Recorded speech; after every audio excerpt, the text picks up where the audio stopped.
Good morning, everybody. And I must say it's a great joy, and thank you for accepting our invitation to this webinar, which is being co-hosted by the Australian Human Rights Commission and Elder Abuse Action Australia. And it's a really great joy for you to participate with us on this very important topic. Just want to start by acknowledging the traditional owners and custodians of the lands upon which we are meeting. We're here in Gadigal country in Sydney. We want to acknowledge the contributions that First Nations people have made in my life and to all of us, to our communities and our societies. We hope one day that the governments and the society will more formally recognise that contribution. And a big shout out to our elders, both past and present, and also all seniors within the First Nations communities. This is a very important seminar from our point of view, as it's part of the drive that we established about a year ago as part of what we call the Financial Elder Abuse Project, funded by the Australian Commonwealth Government through the Attorney General's Department, to really start to drive change or action for change in relation to both the prevention of and addressing and responding to financial elder abuse. We've had a couple of roundtables so far, and we've got a little bit further to go. And later in the session, I'll talk about our future agenda. What we know, and you're all involved in this particular area, is that financial elder abuse is going to rise and rise very substantially. We know that many of you on this line are real players. You've been actually taking action either in the prevention space or responding to financial elder abuse over a long period of time. We know that banks, credit unions, superannuation organisations and financial credit providers have also been undertaking a lot of action. We know that financial planning, financial associations, generally financial counsellors and others have also been very supportive of people in relation to this issue. And we know that the community sector through our legal centres, advocacy groups and so on have also been engaged. But what hasn't happened is this coming together. What hasn't happened is bringing all of that action together in a cohesive strategy driven by people like yourselves and ourselves to actually make a difference. And today, that's what this is about. You have the opportunity to have a look at a very brief background paper. And we've done that so that people coming to this particular seminar or webinar are in fact on the same page. We've already started to look at a draft agenda for action, which you may agree with, but I'm sure today we'll have many other items or actions listed. Very importantly, we're assuming you have a detailed knowledge of financial elder abuse. So today's not about trying to educate us about financial elder abuse, but rather targeting the actions that we can and should make. To help us do that, we've got two terrific facilitators. Firstly, Bev Lang, who is our co-host.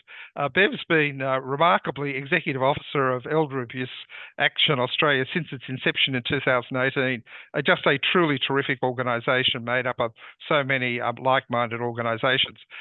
One of the great achievements has been the establishment of Compass, which provides outstanding information and education. Bev's role has been formerly as Chief Executive Officer of the Bobby Goldsmith Foundation, supporting people living with HIV, and in the public sector as well as Director of Communications and Major Events at Transport New South Wales. And we're really pleased that Bev agreed to co-host this, and we're very much always very proud and pleased to be partnering with EAAA. And Dr. John Chesterman, who's well known to most of us and a great friend of us, is the Queensland Public Advocate.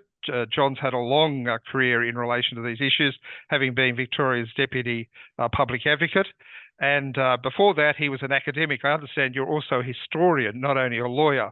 So he's got great credentials. But John undertook a very important Churchill Fellowship on the topic of adult safeguarding and really is in the thick of things in Queensland trying to advocate for an adult safeguarding unit. So we welcome Bev and John, who'll be facilitating the panels, and I'll hand over to Bev now. Good morning, everybody.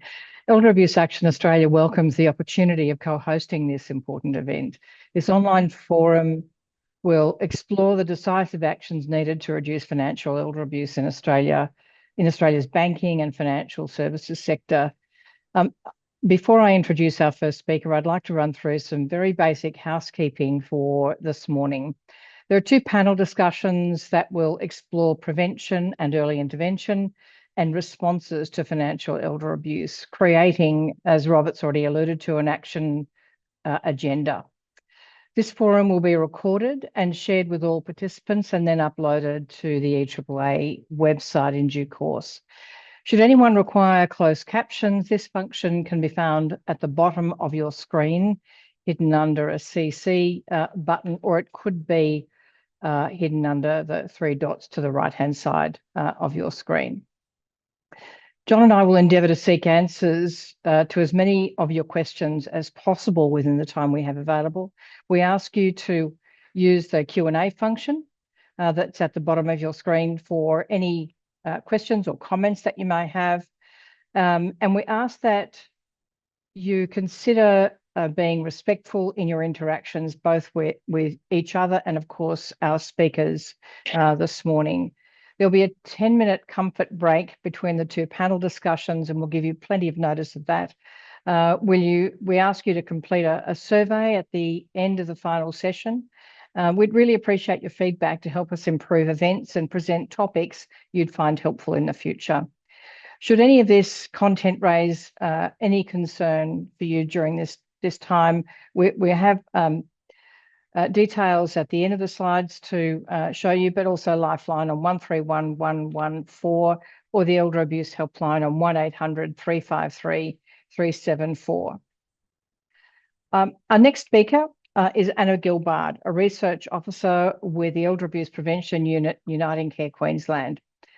Many of you will have seen Anna present at conferences, but also on some of our EAAA's and Compass's webinars and Q&As. Anna is an experienced researcher who is passionate about improving the lives of older people, and she'll set the scene for today's forum. Anna's research has been heavily influenced by her practice experience, and she focuses on research that has practical implications for policy and indeed the practice of others. Anna has conducted numerous discrete research projects with recent examples including elder abuse and housing, predicting co-occurring types of abuse from abuse behaviours, and contextual factors in elder abuse-related deaths. Anna has also provided input into many interstate and national research projects. She is currently undertaking a PhD at the University of Queensland, investigating dynamics and drivers that underlie the abuse of older people with cognitive impairment. Anna will be presenting on financial abuse in Queensland, representing an analysis of data collected from Uniting Care's Elder Abuse Helpline between 2018 and 2024. I'd now like you to welcome Anna Gilbard. Thanks, Bev. Thank you for the opportunity to be here. So all of the information and data I'm going to talk about today does come from a Financial Elder Abuse in Queensland report that I've recently completed, and it's available to download on ResearchGate if you want to learn more. And as Bev said, the data comes from calls to the Elder Abuse Helpline, and it was any abuse that was occurring within domestic and family violence relationships. And there were 12,324 cases and 7,978 cases of included financial abuse. Okay, so first I'm going to talk about the victims and perpetrators. The victims, 2/3 were female, close to half were widowed, and 41.4% had cognitive impairment. The perpetrators, just over half were male. They were typically 50 to 54 years of age, and 52.6% of cases involved a perception of entitlement. The relationships, 3/4 of perpetrators were adult children, with slightly more sons than daughters identified as perpetrators. There were 2,032 perpetrators who were of financial elder abuse who were decision makers, and that represented 74.5% of cases of financial abuse in which decision-making arrangements were in place. So that's quite a substantial amount. So overall, the types of abuse, psychological was most frequently reported, followed by financial abuse and social abuse. Financial abuse was reported in close to 2/3 of cases. In most cases, financial abuse was co-occurring with at least one other type of abuse. In 3/4 of cases, psychological abuse was co-occurring with the financial abuse. In a quarter of cases, it was social abuse. And in 1/5 of cases, it was neglect that was co-occurring. In more than half of cases, the abuse was reported to have been occurring for less than 2 years. But there were 17.5% of cases where the abuse had been occurring for more than 10 years. If financial abuse was reported on its own, it was more likely to have been occurring for a shorter period of time, with 2/3 of them occurring for less than 2 years. If financial abuse was co-occurring with other types, the abuse duration was more likely to be longer. This suggests that in some cases, financial abuse may occur before other types of abuse start to co-occur. Sometimes the other types of abuse come into play when the victim reaches breaking point and says no. The perpetrator may then use psychological or physical abuse as means to coerce the victim into continuing to support.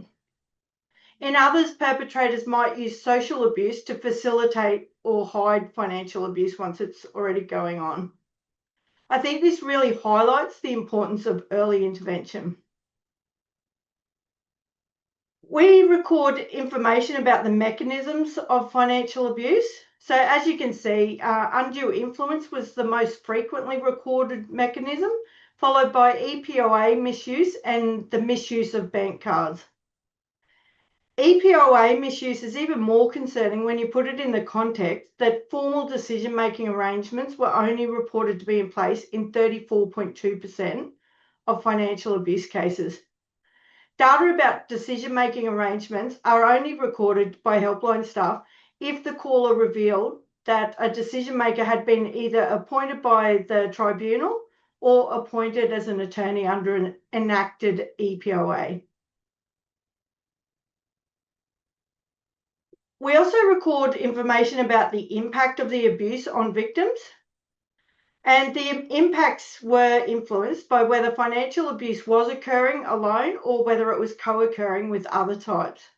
So if financial abuse was occurring on its own, financial impacts, psychological impacts, and impacts on the victim's relationships with others were most often recorded. And it's notable that psychological impact is still reported even when psychological abuse was not co-occurring. Where there was co-occurring abuse types, psychological impacts, financial impacts, impacts on the victim's health and their relationships were the most frequently recorded. When financial abuse was co-occurring with other types of abuse, there was a much greater impact on victims. The seriousness of financial abuse has not always been recognised. Research has shown that financial abuse had a similar 5-year mortality rate to that of neglect, and that this was higher than for physical and psychological abuse. Financial gain has also been identified as a motive for homicide. It's actually surprising how often this occurs, and it's not something that I knew until I started looking into homicides. So, what prompted victims to report financial abuse? Only 22% of victims self-reported the abuse, and in many cases they only reported once they reached breaking point. And that's concerning given that we know that the longer the abuse had been going on, the more likely that co-occurring abuse types were reported and the greater the likelihood of victims experiencing negative impacts. So why are victims reluctant to report financial abuse and take action to change their situation? So we also look at the barriers to change, and the most frequently reported barriers to change in the data were protecting the perpetrator and their relationship. Victims are worried about what will happen to the perpetrator if they report the abuse or take action, and also worried about losing the relationship with the perpetrator if they do anything. There's also a fear of further harm and shame or stigma. Protecting the perpetrator and relationship and shame or stigma was significantly more likely to be reported in cases of financial abuse than for other types of abuse. So as you can see, the data has shown why early identification and intervention are critical, but we need to overcome the barriers for reporting. And this is why the work that you're all doing today is so important. Thank you. Good morning, everybody. It's a delight to be here. John Chesterman speaking now, Queensland Public Advocate. It's great to be with you all. It's terrific to hear from Anna.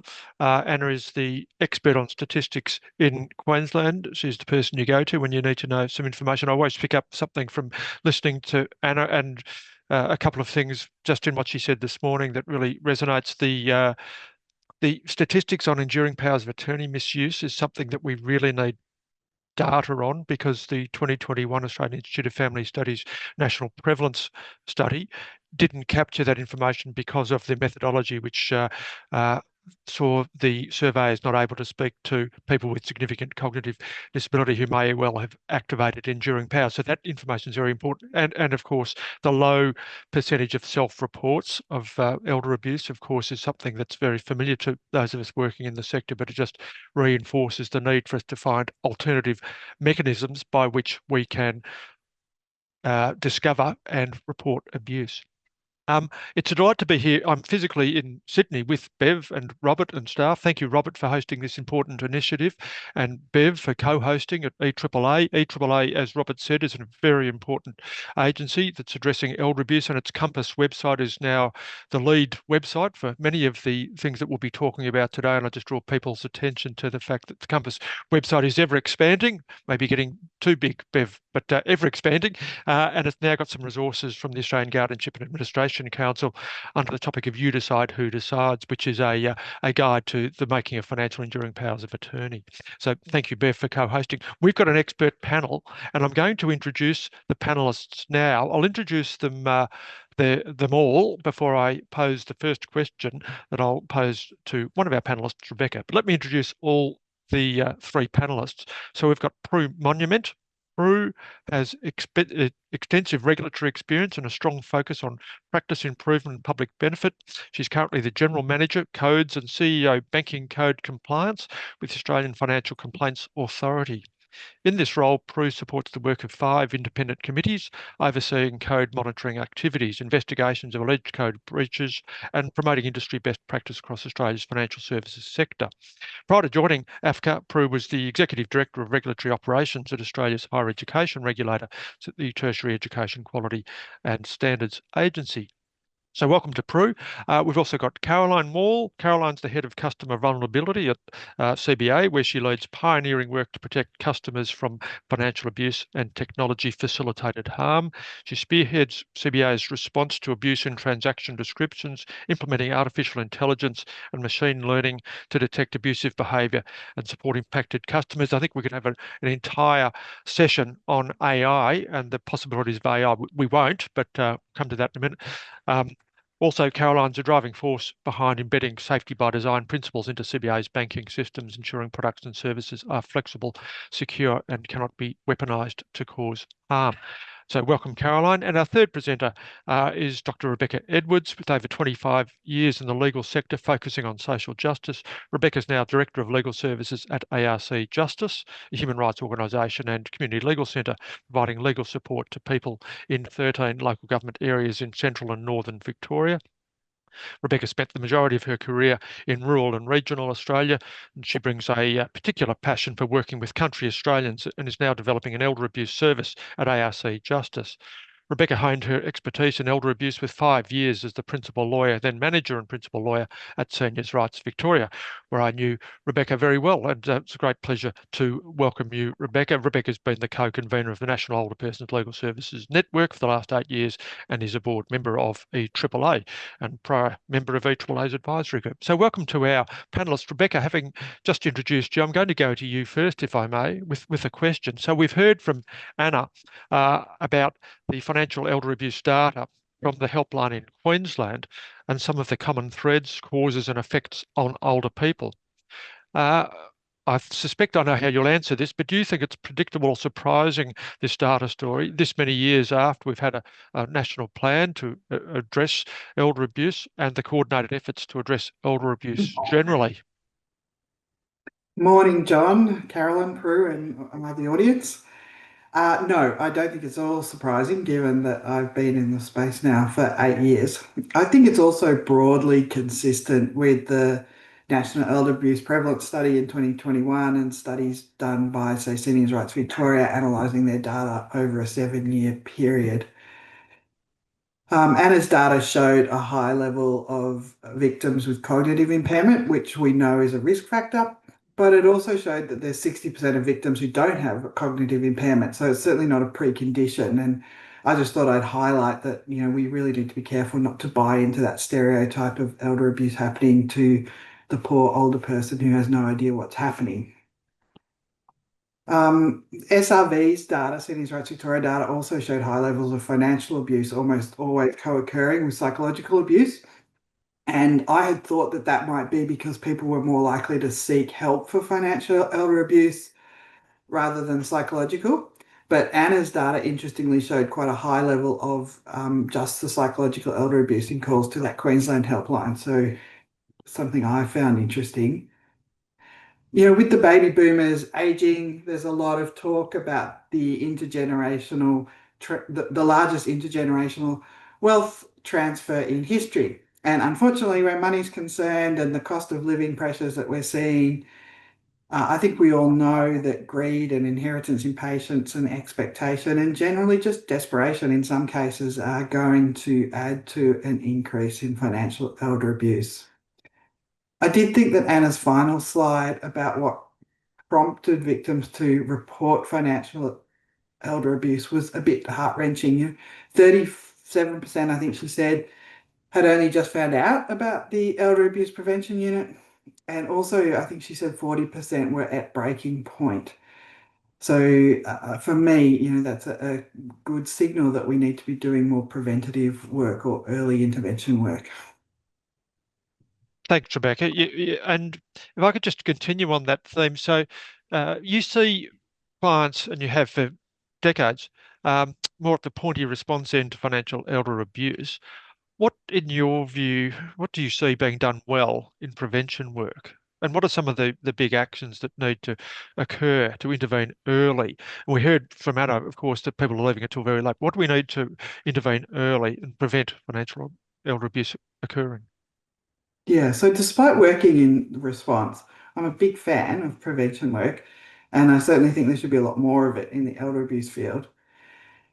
I think it's hard to demonstrate impact sometimes with the preventative work, not just in elder abuse, but in health, for example, too.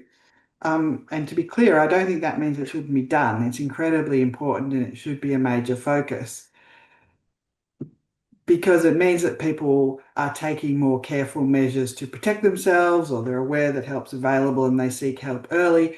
And that then reduces or completely prevents the impacts on them personally, but also reduces the cost to the society. So as Anna again was saying, some of the known impacts of financial elder abuse are things like increased hospitalisation and early or preventable admissions into aged care, aside from the personal costs to the individual. There's a lot of small-scale prevention projects around the country that are great. They are, you know, innovative and they're targeted and they've got strong support. Just tossing out a few examples. Townsville has a Seniors Creating Change project, which uses singing, performances and community events to combat elder abuse and social isolation. It promotes that positive ageing message. In Victoria, the Eastern Elder Abuse Prevention Network has over 160 members from 50 organisations working together. Both you and Robert spoke about Elder Abuse Australia, Action Australia's website with Compass info. So they're all prevention things. What we don't have, though, is a structured or consistent approach to prevention work. And we don't also, I think, have adequate funding in the sector for the work.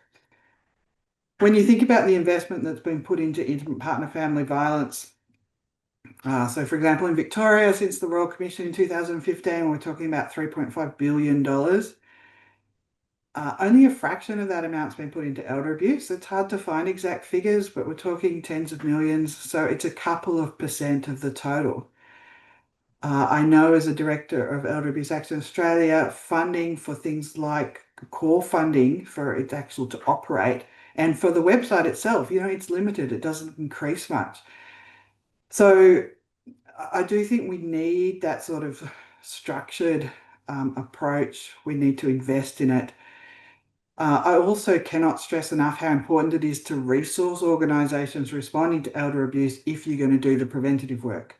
Because in the short term at least, and when I say short term, talking it could be decades, if awareness is raised, there's going to be more people seeking help. And there has to be resourcing for the organisations that will be responding to those people seeking help. And that's a variety of organisations, obviously CLCs, but police, family violence service, public advocates, safeguarding units, lots of different parts of our society need to have that resourcing. Thanks. One other, just quick one before I finish.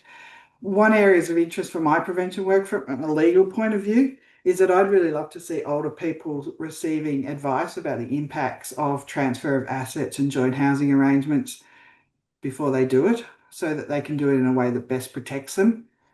I find that people are just completely oblivious to things like Centrelink gifting rules or the difference between the impact of being a joint tenant on title compared to a tenants in common. So my little dream at the moment is a trial of some sort of legally supported advice and ideally the facilitated conversation with the family about those sort of family arrangements. That's a great idea, Rebecca. We might even come back to that later on if we've got time for this panel. Some terrific ideas. One of the points you make which really resonates with me is the difficulty of essentially measuring preventive work. I was out in Longreach 3 weeks ago. I'm looking out the rain here in Sydney today, but I was in Longreach. It was 42 degrees, but we're running a social isolation and loneliness forum. But how do you point to the impact of that forum, which may prevent elder abuse, may not, but how do you actually measure that? And I'm reminded of back when I was in Victoria, and this might have been a seniors' rights initiative where a person was receiving training on what financial elder abuse is. I think they were receiving the training at a library and the person volunteered, so I shouldn't be sending my money to this person I've recently befriended. So that was an instance where that financial literacy course quite likely prevented an instance of financial elder abuse, but it's very hard to measure that in any comprehensive way. So some really good points. We'll come back to Rebecca later on. Thank you, Rebecca. I'm going to go to Prue now, if I may. Prue, let's focus on the banking and financial services sector. What are some of the lessons learned in the development of the banking codes that provide real opportunities for actions that banks can take, and how do we drive a more consistent approach? Yeah, thanks, John. And it's a pleasure to be here today. Look, code reviews always present a really critical opportunity for industry to commit to better standards of practice. Codes should always aspire to be contemporary conduct models, and they can evolve and keep pace with improving practice and rising community expectations. And I think that's one of the greatest strengths of industry codes of practice. And unlike law, which we all know can take so long to change, codes can adapt far more readily. So the current banking code of practice only came into effect early this year, and the next review will actually kick off next year. The customer-owned banking code is also about to be reviewed. Now, these reviews are public and they're independent, which means all stakeholders have an opportunity to share their perspective on what more banks can do to improve customer outcomes, including preventing financial elder abuse. So to those in the audience that want to recommend stronger commitments to prevent, detect, and respond to financial abuse, prepare, because the opportunity is on the horizon. But the current codes do include really important commitments to action that can play an important role in preventing and identifying financial elder abuse. And this includes things like taking extra care with customers experiencing vulnerability, including older people, detailed and enhanced obligations for guarantors, ensuring prospective guarantors are given really clear information to understand the financial risks, and that banks do what they can to meet with the guarantor without the borrower present. We pushed really strongly for those improvements because we had done some earlier work that identified gaps in how banks were ensuring guarantors were informed and understood potential risks, and that flags of potential abuse were being identified. And we're really pleased to see these stronger protections in place. And our recent follow-up work with banks has demonstrated strong improvements to practice, which is fantastic and a real sign of the important role the code can play.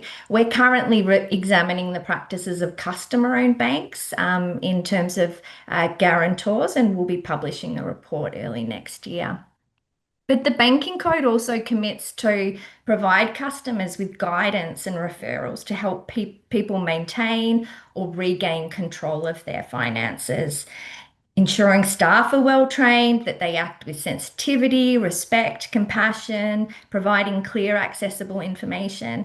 These are not small things. These can make a real difference to how banks recognise and respond to potential abuse. Now, the ABA also has some really great practical guidance to support good practice within banks, and all banks should be considering that. And I understand they will also be reviewing those shortly. Look, we always want the banks to go further. We want them to continue to improve their practice, but we are seeing some strong practice in terms of banks meeting these commitments, and I don't want to lose sight of that. However, there is inconsistencies across the sector. Most recently, we looked at the websites of 83 banks, so all the banks that subscribe to the banking code and the customer-owned banking code. And we wanted to see what public information they're providing to help people understand financial elder abuse and powers of attorney. What we found was that 50 of the 83 banks we looked at mentioned financial elder abuse on their websites, but only 21 had good quality information. 15 banks, 6 customer-owned banks had a dedicated page or resource to help people understand this issue, understand the warning signs, where to go for assistance or support. So 33 had no information at all. So there's an immediate opportunity to uplift the approach. When it comes to powers of attorneys, beyond references within deceased estates processes, only 19 of the 83 banks had dedicated information to help people understand these arrangements or to find further assistance. So we will be publishing our analysis and sharing good practice examples to help lift the standard across industry. But I just do want to call out, CBA, and I know Caroline may speak to this shortly, but CBA have developed a fantastic safe and savvy resource. It's clear, it's accessible, developed in partnership with community and academic experts. It explains the warning signs, risk factors, but importantly, they white labeled it, which means they've made it available for any bank to adopt. Now, that's what we want to see, sharing that good practice and encouraging others to step up. Westpac's suite of practical resources, really great quality work. But what we loved about what Westpac's doing is that they make sure their subsidiary brands, Bank of Melbourne, St. George, Bank SA, all have the same high quality information on their websites. This is not always the case, and we want to see consistent quality and accessibility across all brands. So every customer, regardless of which part of the banking group they deal with, have clear supportive information. And look, it's not just the big banks doing good things in this space. We've also seen small mutuals, etc., with some fantastic resources. So in terms of driving a more consistent approach, John, as the independent code monitor, we will continue to play our part, highlighting opportunities for improved practice, holding industry accountable to its code commitments. But ultimately, the banks have to drive this, and those that can do more should. And it really starts at the top, leadership and accountability, making sure it's being driven by boards and senior executives, embedding the systems and processes and culture across the organisation. And Working in partnership with subject matter experts. Banks don't have to have all the answers, but there's a lot of experts out there that can help refine and improve practices.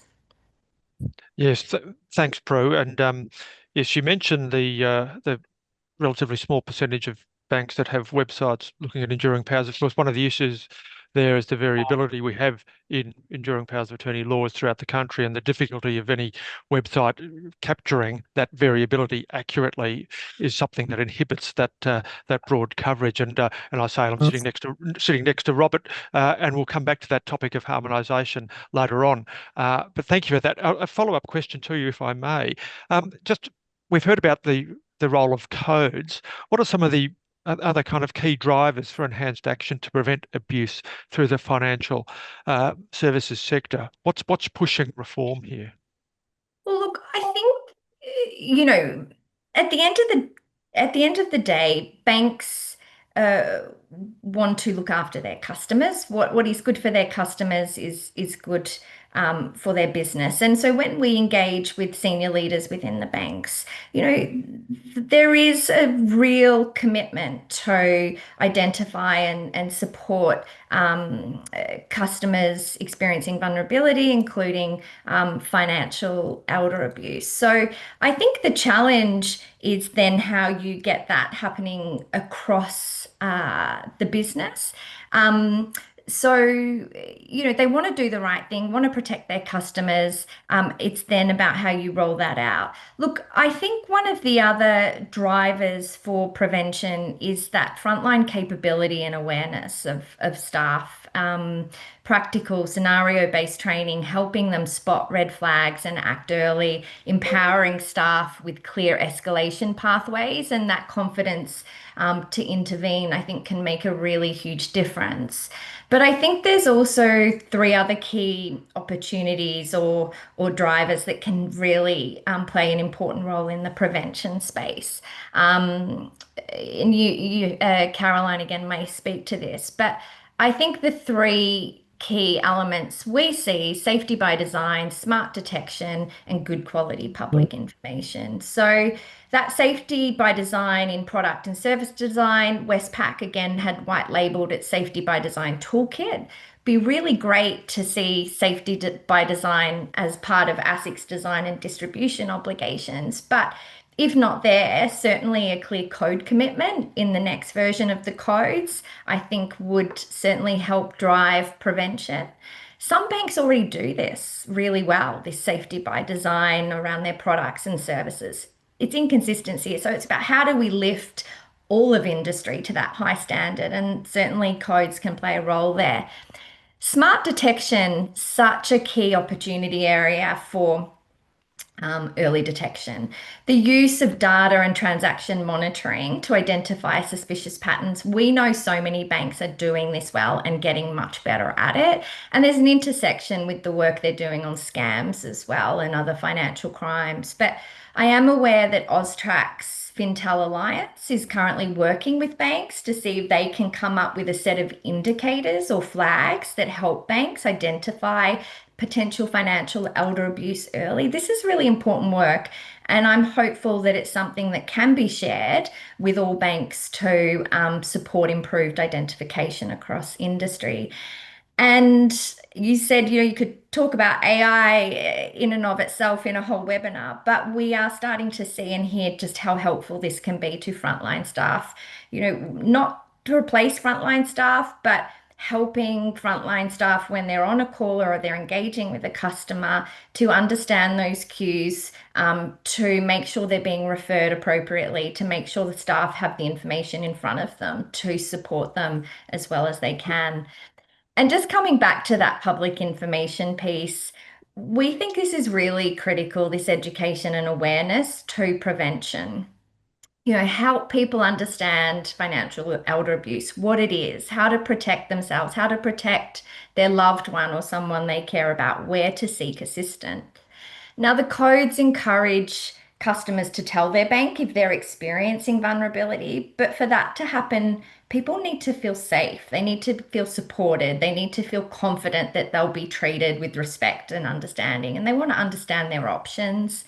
There's obviously still issues, as we heard at the start of the session, stigma, shame, complex family relationships. So helping concerned family members, friends, or carers understand the options and where to go for guidance and support is also really important here. So we think that good public information and awareness raising will also help prevent abuse. Indeed, thanks, Prue. That's very helpful. And we just think about the inhibitors, why people don't report the abuse. We heard from Anna, such as low percentage, which just accords with what we know. And, how can banks, a question for perhaps later, but how can banks encourage people to report in a way that they, A, will feel safe, but B, will address those other issues that are enlivening them at the moment, like their fear of severing relationships with loved ones and so on. But we can come back to that later on. Thanks, Carol. Thanks, Prue. We'll go to Caroline now, who's been waiting patiently. And Caroline, Prue mentioned before Safe and Savvy, which CBA developed, in fact, was then adopted by the Australian Banking Association. It was so good. Let me ask you a couple of questions. As a customer vulnerability manager, what have you and banks learned from older bank customers caught up in financial elder abuse? We get the sense the red flags are there, but they don't trigger alarm with older customers and/or sufficient responses by institutions. Can you address that? Yeah, absolutely. And thank you for having me, John. I think one of the primary challenges in detecting and responding to elder financial abuse is that it's still very much a hidden epidemic. And financial abuse, we're starting to get better at understanding it more broadly across Australia in the context of intimate partner violence. What we often, I think, neglect to understand is that financial abuse has much broader implications than just intimate partner relationships, and elder abuse still is not very well understood either by those potentially perpetrating it or those experiencing it. If you have a conversation with a customer who you believe is experiencing elder financial abuse, the chances are that they don't necessarily think that what they're experiencing is abuse. Now, if it comes to disclosure, if you are encouraging customers to disclose their circumstances, but they don't believe that they are in those circumstances, or they don't identify with the terminology being used, so the concept of financial abuse, it's incredibly difficult to encourage disclosure. So I think absolutely there are red flags there, both for customers and for staff, that we can talk to. And one of the purposes of the work that we did through Safe and Savvy a number of years ago was to raise awareness both with our customers, but also with Australians more broadly about what financial abuse is, how it manifests, what some of the signs are that you can identify to try and understand, the situation that you're in. And there are multiple different types of financial abuse, as we all know. It is challenging to list all of the different behaviors, tactics that people use when they are perpetrating financial abuse. The way that we tend to think about it is how that behavior makes an individual feel, because a particular tactic of financial abuse may not necessarily be an issue in a certain situation or in certain cultural contexts or situations. And we tend to think of this very broadly. Often we apply a Western lens to the concept of financial abuse. Now, that doesn't work in migrant and refugee communities. It might not work in First Nations communities, especially where we have the Western concept of money management and what's mine is mine, and, and things like that. And so the way that Safe and Savvy was drafted was to talk about how those behaviors or those tactics make the individual feel. And so that's things like, exploiting a power imbalance within a relationship, or abusing your trust. And so some of the red flags that we see that customers can identify are things like being coerced to attend a branch by a family member or friend to perform a certain transaction, having payments withheld from you, for example, NDIS support payments. It could be having unpaid bills when a family member has arranged to pay them for you and you believe that they're being paid. Those are some of sort of the customer red flags. But I think to Prue's point, there are also red flags for financial institutions and for staff. And one of the key components of preventing financial abuse is the education among frontline staff to be able to detect those red flags. And they tend to fall into about 4 categories that we see. So those are unusual or uncharacteristic activity, so large, infrequent transfers that may not be typical for that particular customer. Sudden opening of joint accounts or adding new signatories to accounts, closing things like term deposits without any regard to the penalties that may apply. If suddenly, somebody wants to close a TD and they are not prepared to wait, the waiting period for that to occur. Then we see behavioral indicators, which are a bit harder to identify. And they're things like, people attending a branch and being fearful or withdrawn or distress, reluctance to discuss, their financial obligations or their financial matters, withdrawal slips or documents signed by an older person, but actually drafted in somebody or different handwriting, potentially someone else's handwriting. And then abrupt changes in authorities and wills and things like that obviously trigger red flags as well. Now, training staff to identify those signs is one of the first steps. So, we train all of our frontline staff on an annual basis, about 18,000 staff, to try and identify those red flags. But what we're seeing is that training alone is not enough. You can't just rely on frontline staff to fix things when they've gone wrong. So really there's sort of a maturity curve around how financial institutions are responding to the issue of financial abuse, which is moving away from fixing things when they go wrong and expecting frontline to pick it up, to encouraging disclosure, having those open, empathetic conversations with customers, making customers aware of what will happen when they tell us information. I think one of the main barriers to disclosure is what we'll do with that information. There's a fear that, if you tell your financial institution that you're experiencing this form of abuse, the first thing that we're going to do is we're going to involve the police, or we're going to involve the courts, or we're going to involve, other jurisdictions to take action against family members, which is often not what that person wants. And so being very, very clear about what we will do with that information, how we can help customers, because if they're not sure how we can help, then they're not going to feel that their financial institution can do anything to support them. And then making sure that, it's a consent-based conversation. So, the referrals and support that you offer has to be, welcomed by the customer receiving it. And so those are some of the key things that we see. And as we start to shift away from that reliance on frontline to identify it to disclosure, we're also starting to think about, to Prue's point, prevention. And that is, what is the role of financial institutions to understand the features of their products and services and how those features are being weaponized? Because if you can start to understand the attitudes and behaviors of people who are perpetrating abuse, you can just start to design and put safeguards into products and services that preempt that risk of harm. And so it's really vitally important for us that we do research with not just people experiencing financial abuse, but also people who have used financial abuse as a tactic to try and understand the motivation and behaviors. Because when we look at the statistics, we talk about 1 in 4 people over the age of 65 experiencing or knowing someone that experiences elder financial abuse. We're talking about the victims there. What we like to do is reframe that language and talk also about the people who are perpetrating the abuse. So that 1 in 4 people experiencing it, there's also 1 in 4 people who are perpetrating it. And so how do we also raise awareness and education around the people who are misusing things like substitute decision-making instruments that are, perpetrating inheritance impatience, albeit deliberately or inadvertently, and start to educate them about their roles and responsibilities. And that comes down to, again, education. So not just educating older people, the responsibility doesn't sit with the victim survivors, it sits with also the people who are perpetrating abuse. And so I think that's what we're starting to see, a shift in that conversation as well across the financial services sector.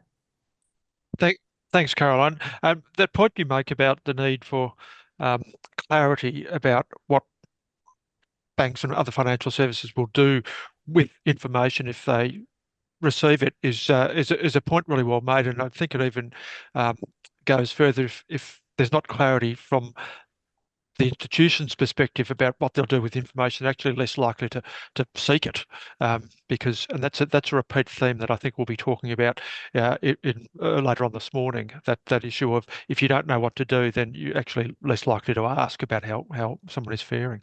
A quick follow-up question to you, if I may. Just what would you highlight as what measures adopted by financial institutions seem to be the most effective, and where are the biggest gaps?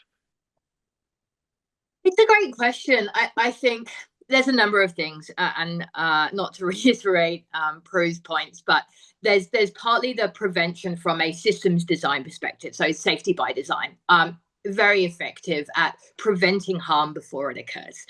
The other one absolutely is education, and I touched on it earlier, but education, yes, for older people. So how to set up a support team. There is no education in Australia around, the establishment of things like substitute decision-making authorities or wills that is provided to both older people, but also to people taking on the responsibility of being a power of attorney. It's incredibly complex role to be somebody's attorney.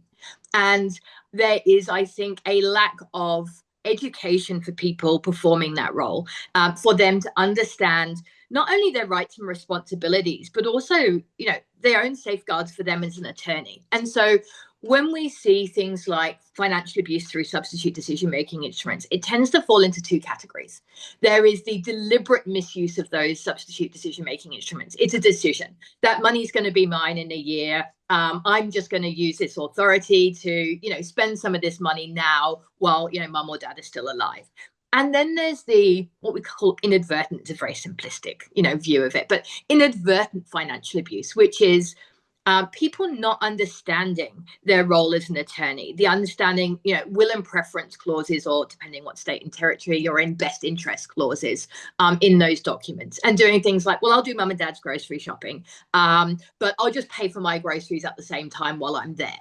And you see that gradual erosion of funds over time. So I think education is absolutely vital and effective at prevention when it's aimed both at older people, but also at people taking on those roles and responsibilities, both when an EPOA is first drafted, but also when it comes into effect.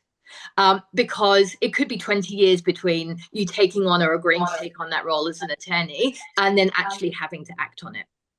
And then the third thing that I think is really effective is partnering with community organizations. So financial institutions are not experts, no matter how long we've worked in this space, at financial abuse broadly, or any sort of driver of vulnerability. And so I think it's absolutely vital that we partner with people that are. And so a lot of the work that we do, be it through the development of Safe and Savvy or, our broader prevention work, is about partnering with experts. So at the moment, we're working with Dementia Australia, because while not all people who experience any kind of capacity limitation, will become victims, and not all victims have a capacity limitation, there is intersectionality there. And a lot of the really extreme cases that we see in our team are where a customer has limited capacity or who has lost capacity. And so we work with Dementia Australia to provide education sessions in aged care facilities, to talk to people who are residents in those facilities around managing your finances, setting up support teams effectively, what red flags to look out for that may indicate financial abuse, so that we are not just putting information on our website, but also working with those community partners in the settings where people reside, in the format that suits them, and really tailoring the information and communication to the needs of customers, using the expertise of community organisations who are best placed to do that. Thanks, Caroline. Some very good points made there. And of course, one of the, and Rebecca was alluding to this earlier, that when we're talking about victims of financial elder abuse who have some impairment in their decision-making capacity, it's very important for us to work out how, as you was just saying then, how we can support people rather than kind of problematize that diminution in their capacity. And I think, as a general comment, historically we've been too focused on capacity as a something that enlivens then, for instance, adult guardianship applications and the removal of decision-making authority from a person. Another great point, which you make and will be made later on this morning, I'm sure, well, I am certain because I'll be making it in the next panel, is that issue around education for attorneys who it's such an important role. Many people play it once, and as you say, they may be playing it 10, 20 years after they've been appointed and may be oblivious to what they've agreed to take on. That's a crucial point as well. We've now got 11 minutes for this panel, and I've just got some broad questions that I might pose to our panelists.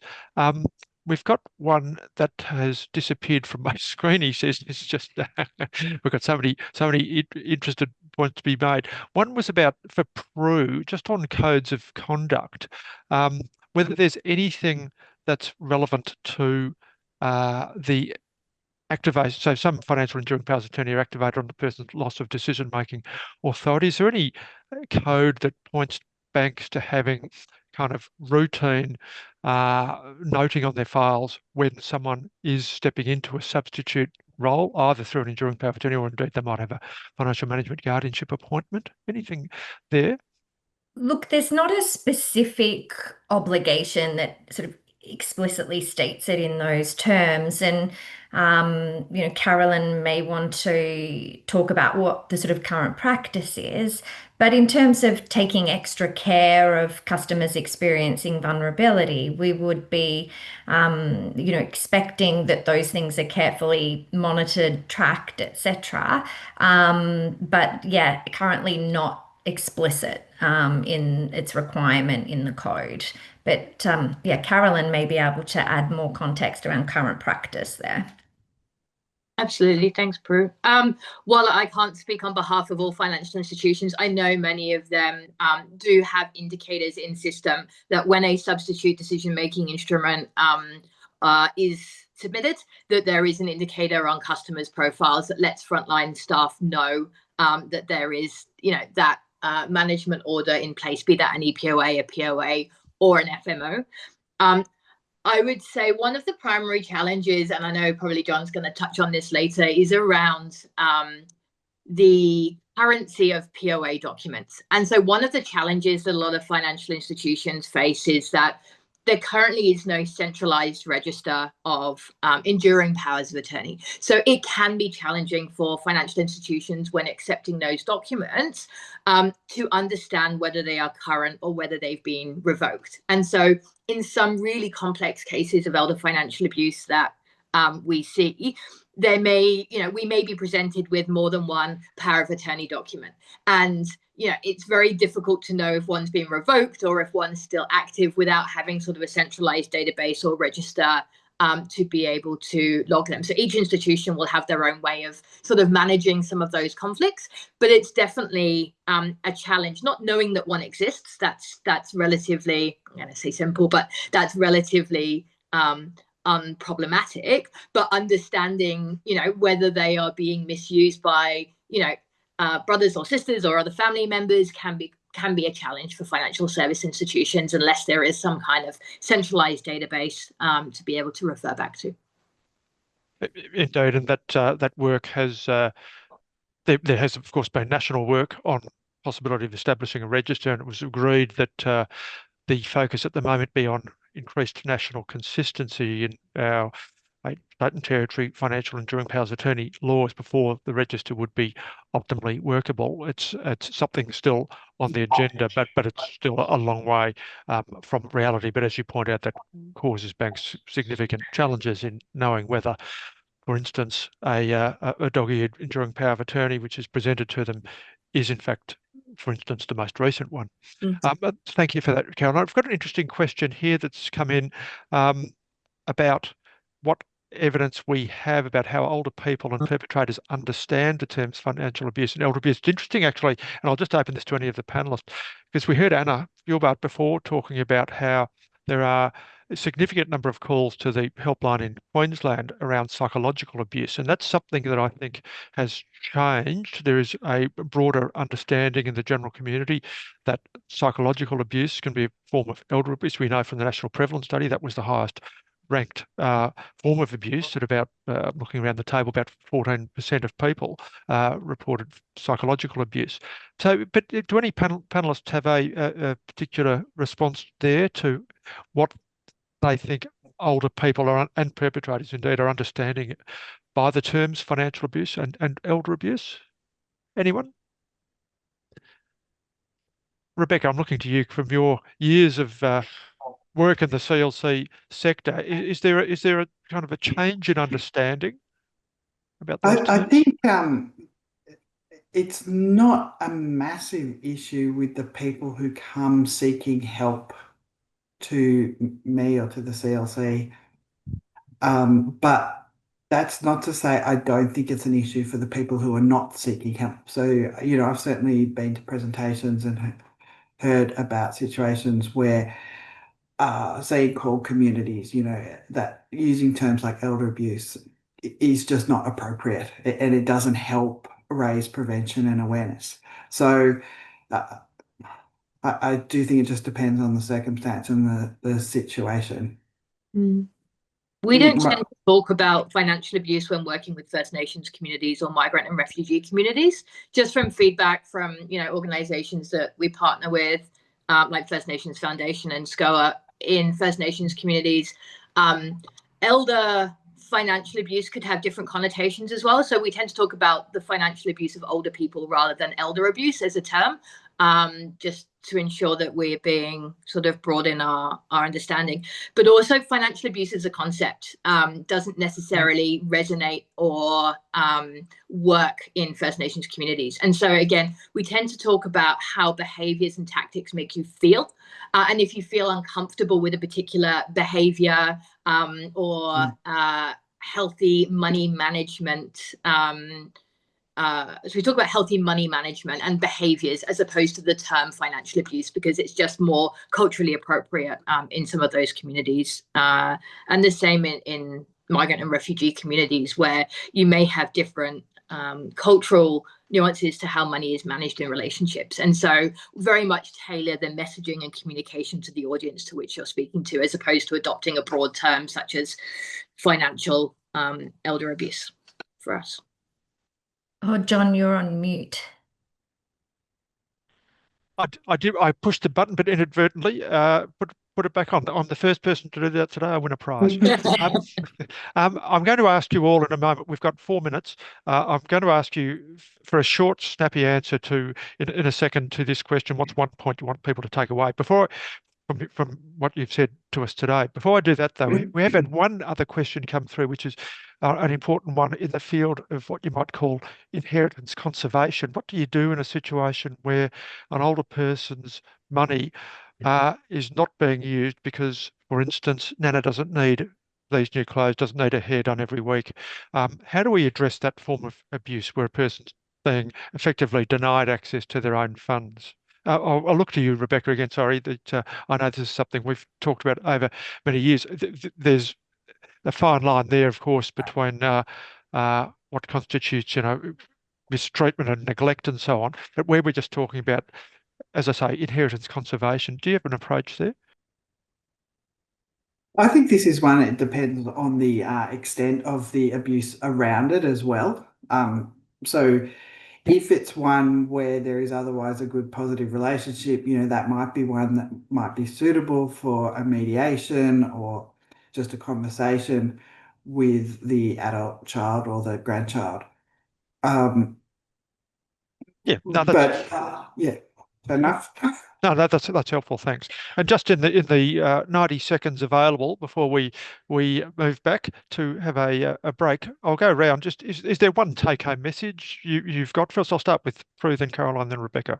Prue, one take-home message? Look, I think you know, when people feel that something's not right, or maybe someone they care about is a victim of financial elder abuse, I think we have to expect that they'll be going to look at banks' information and what those options are. So I think banks uplifting their education and awareness on their own website will play such an important role, empowering victims, better educating and informing the community, but also helping perpetrators or potential perpetrators understand what those limitations are, which was a point Caroline made. Really critical. Right. Thank you. And Caroline? Gosh, 90 seconds. Okay, I think prevention is better than response. And I think the best way to do that is you can't tackle an issue that people don't understand. And so I don't like putting everything back on education, but how do we educate both older people and people who are, at risk of misusing family members' funds about their roles and responsibilities? And how do we do that in the right tone so that we're not accusing everyone of mismanaging, say, their parents or their family members' funds? Because for every 1 in 4 people who are misusing them, there's 3 people who aren't. So it's finding that balance between education without sort of finger pointing in a way that shows banks that people that we are watching, that we won't tolerate it, and that there will be repercussions if you misuse financial systems in that way. Right, thanks, Caroline. And Rebecca? I think anything that all of us can do to limit the complexity of the systems in place at the moment is really important. Like, I've been really concerned about the fact in Victoria they've just introduced a new substituted decision-making document in relation to restrictive practices in aged care, and the system is already complex enough with powers of attorney, medical treatment decision-making, binding and values directives, blah, blah, blah, supported and substitute decision-making. So anything we can do there is great. And the other thing is, I just think we need a new national plan. The last national plan ended in 2023. That's nearly 2 full years now. We haven't had one. A national plan that's got some accountability mechanisms in it is going to raise elder abuse as a public policy priority, and that's going to be good for everyone. Thanks, Rebecca. And indeed, we have a national plan coming. And just going back to a point Caroline made, it's not got the term elder abuse in it, but the mistreatment of older persons is the terminology being used. We've run out of time for this panel. I've enjoyed speaking to our 3 panelists. And would you all please thank me, I guess, virtually in thanking our panelists, Prue, Rebecca, and Caroline. It's been great spending time with you. Thank you. I'll hand back now to, he looks over the table at Robert and Bev. Bev. Much, John, and our panelists. We are going to take a 10-minute break. So please take advantage of a cup of tea, a little snack or something, just to give you a bit more energy to join us at 10:45 for the second session, where we're going to explore responses to elder abuse and hear from some great speakers. Thanks so much, and see you very soon.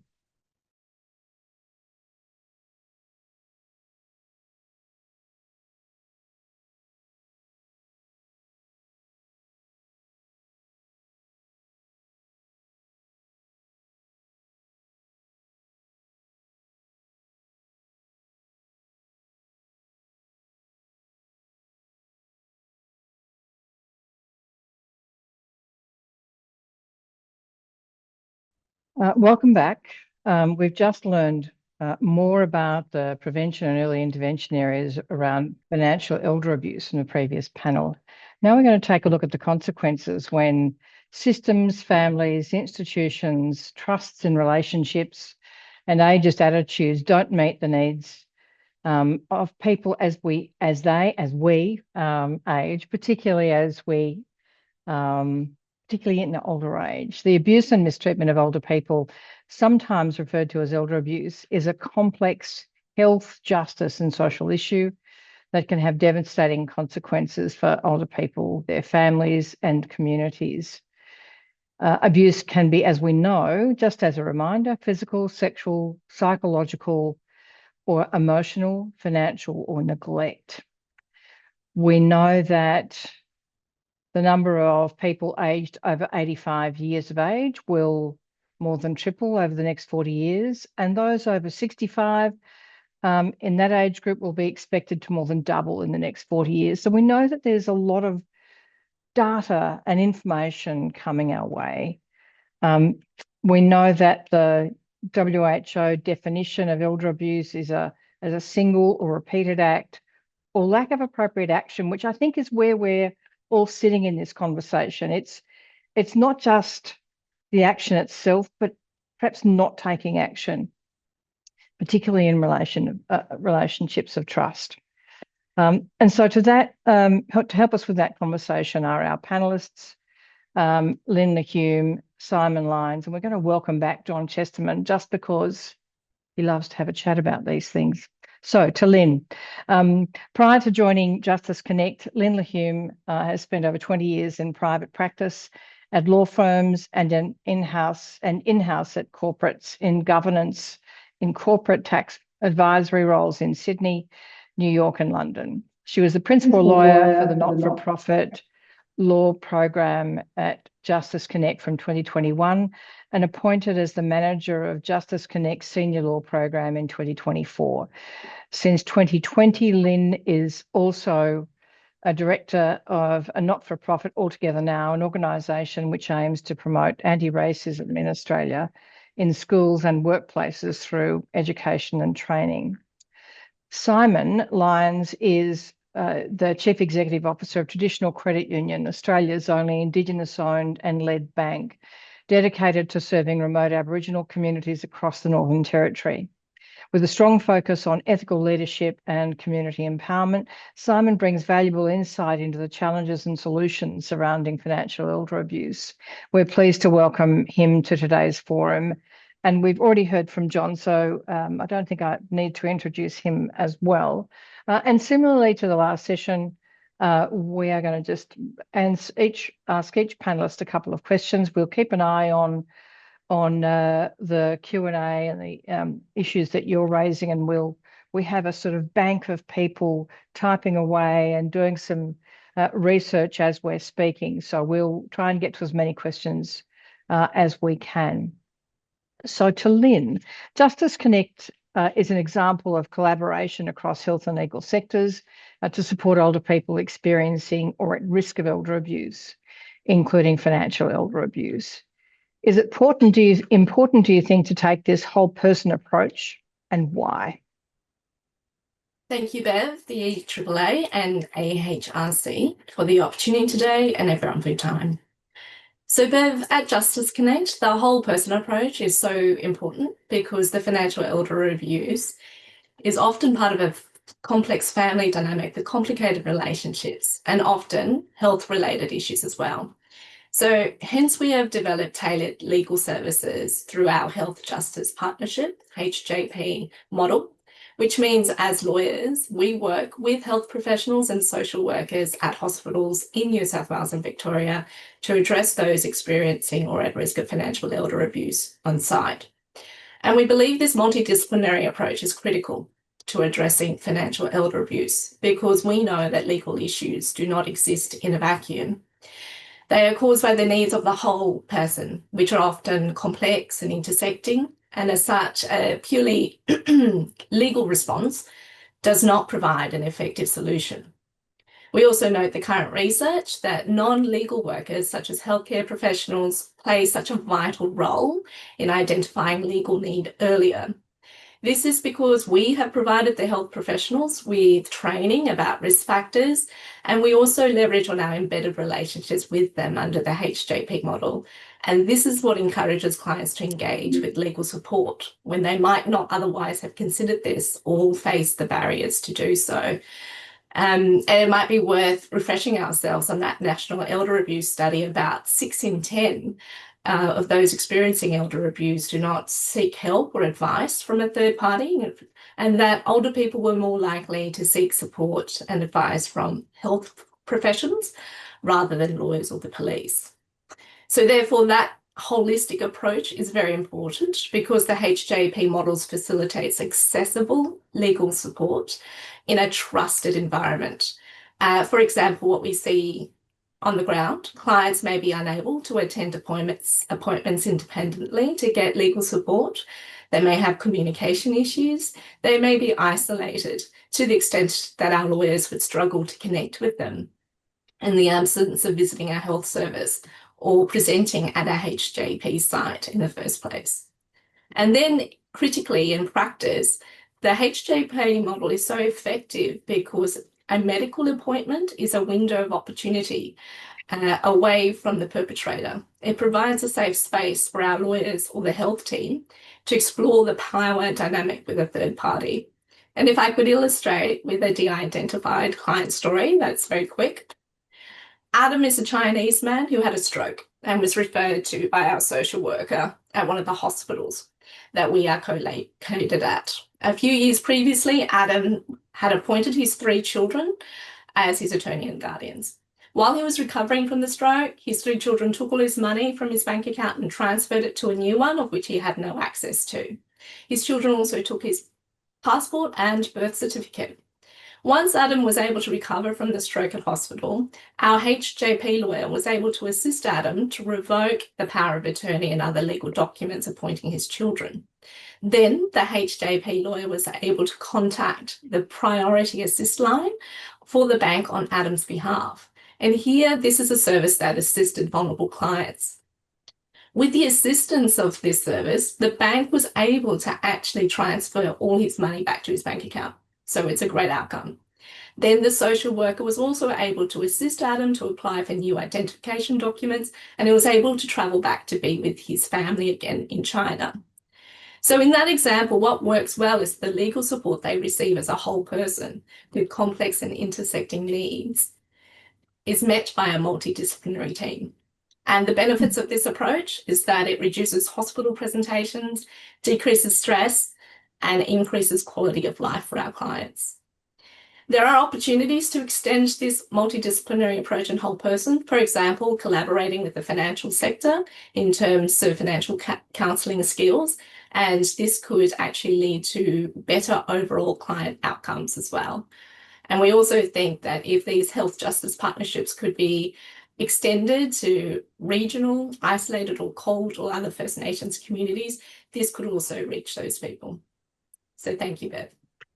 Thanks, Lynn. And I think what we know is that, we have a number of specialist elder abuse services funded out of the last national plan, not sufficient to cover the whole country. Not every state and territory has each service. In fact, no state or territory has each of the types of specialist service that were funded under the last national plan. We know that, somewhere, if we take the prevalence data as read, somewhere between 600,000 and 700,000 older Australians are experiencing elder abuse or have so in the last 12 months. There's a lot of people who need services and different types of services to gain access to get information from, support to try and get the elder abuse to stop, of course. So, Lynn, do you have any insights into the response experiences of older people from CALD communities, and what the best approach to engage those families when responding to financial elder abuse? Yes, thank you, Bev. We do. Through our client work, we see how a lack of access to tailored legal support disproportionately impacts those from CALD backgrounds. From our experience, we've found that CALD communities face barriers, which may be that they are, 1, isolated, 2, have a level of mistrust of lawyers, creating that barrier for them to access legal assistance when experiencing financial elder abuse, and 3, just the increased difficulty they face gaining information about other support services that are available and the challenge of navigating these complex systems. So again, that HJP model is effective because when we engage with CALD communities, they first build a trusted relationship with their health worker, and then that health worker can explain our service and then provide a referral to us. And that holistic approach ensures a supportive and culturally appropriate environment for the older person.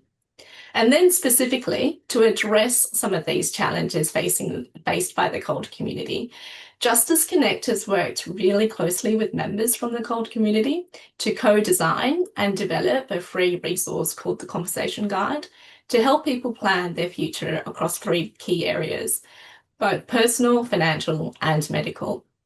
It includes important information about legal documents, but more importantly, it prompts people to think about who they might trust to make decisions on their behalf if they are no longer able to do so.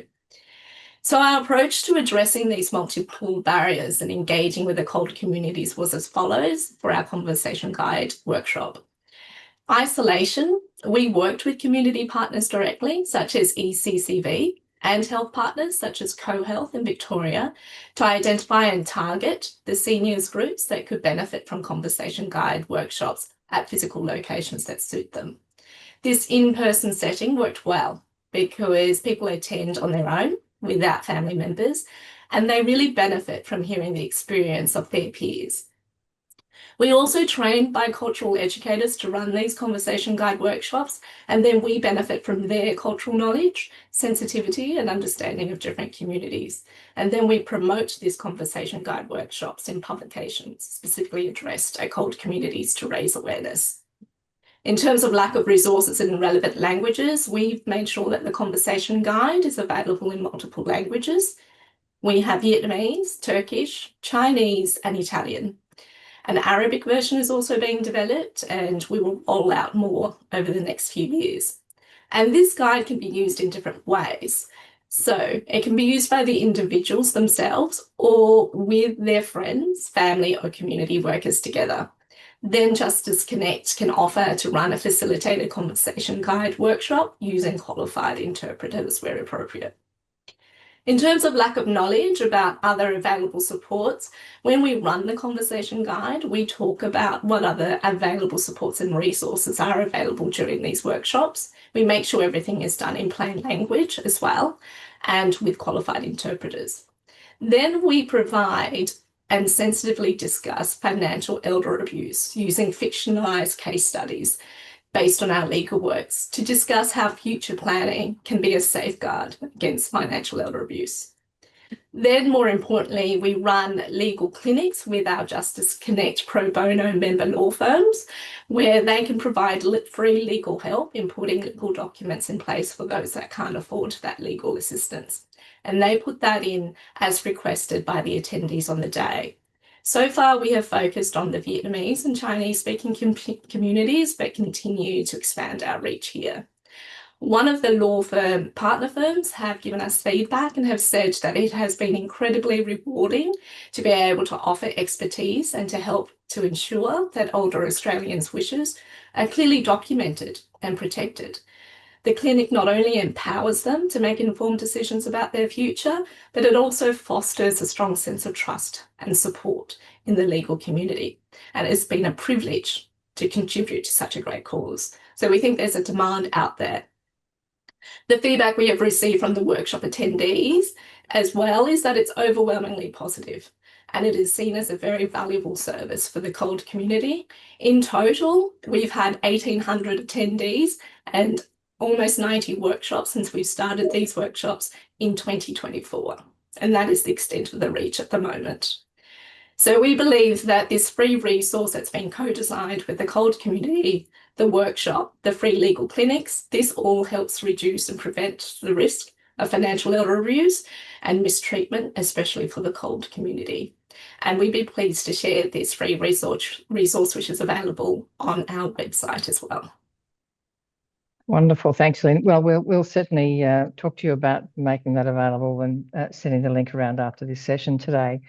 I think for those of us who work in organisations that are trying to struggle with that idea of how we communicate with culturally diverse communities and this constant battle of translation and trying to find accessible ways to share information.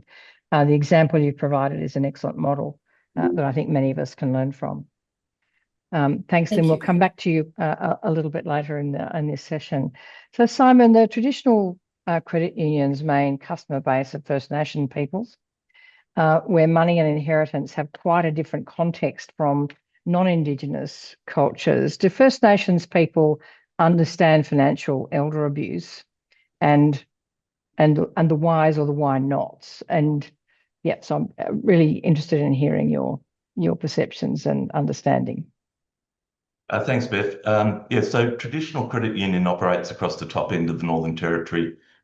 We've got 14 branches, most of which are in remote communities, and predominantly we serve Aboriginal people, with about 99.5% of our customers being Aboriginal, and we've obviously got a large proportion of our staff and also the majority of our board are also Indigenous people. So we're currently running at about 87% Indigenous employment, and the bulk of that is in remote communities where our staff speak the language of the community and are able to engage with members of the community in their native tongue, which is really important. I think as Carolyn from the previous panel sort of identified, the Indigenous understanding of financial elder abuse and I guess the reactions to it is shaped by really distinct cultural, social, and historical contexts,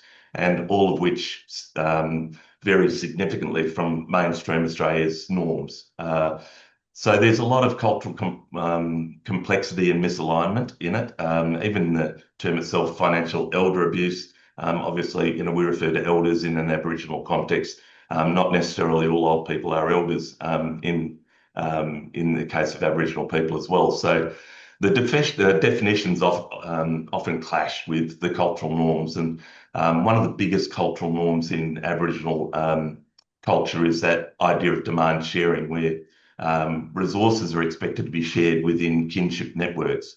Now, I grew up in a family of 9 people, and I thought my family was complex until I started working in Indigenous communities and realised just how complex that family system and kinship system is. And culturally, it's a wonderful practice where caring is sharing, and that's really what you do see in most Indigenous communities. But sometimes, obviously, that can be coercive and unreciprocated, which obviously leads to financial abuse that's not easily recognised as such within most of the communities that we operate in. There's a lot of silence and ambiguity around financial matters, especially those involving elders. And sometimes this can sort of reinforce that economic abuse. Certainly many of our members won't disclose abuse, and that's largely due to shame, things that were mentioned by the previous panel. Fear of community backlash is a big one, and often there's a lack of culturally safe support services within those remote communities as well. So there's a lot of systemic barriers to the understanding of it. There is limited financial education, historical exclusion from mainstream banking, distrust of institutions, largely due to past discriminatory practice, also contribute, I think, to a low awareness of financial elder abuse. But some of the biggest hurdles are those language and literacy barriers, especially in remote communities, which really complicate the understanding and reporting of financial abuse. There's a lot of resources that are available online, and that's fantastic. We've certainly talked about those earlier, in the facilities and resources that groups like CBA are offering is terrific. But if you go out into the communities where we operate, 9 out of 10 people, if they have a phone, will have a flip phone. They don't have the iPhones. They don't have access to the internet. It's the old pick it up and you've got to press about 15 buttons to send a simple text and all that sort of stuff. 1 in 10 families will have a computer, and most of those that do have them are using them the kids are using them for gaming purposes. They're not using it to do their banking. They're not using it to do much, whatsoever. So there's all these sorts of contributions that make awareness to it, understanding of it, a lot more complex and a lot more difficult in these remote communities. And it's something that we're really aware of, particularly as an Indigenous bank. We train our staff on financial elder abuse and how to identify it.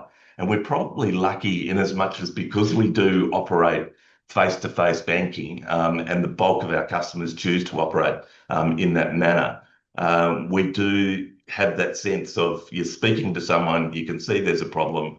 Let's talk about it. Why is there someone standing behind this person? What are they prodding them to do? All that sort of stuff is, old school banking, which unfortunately has gone, by the wayside as we all, adopt more digital methods. But I think, a lot of that is really important, certainly in Indigenous communities where our staff know the members, they know their families, and they understand, what's right and what's wrong. And so hopefully we can identify things within the communities a lot better. But yeah, very, very different understanding of financial elder abuse.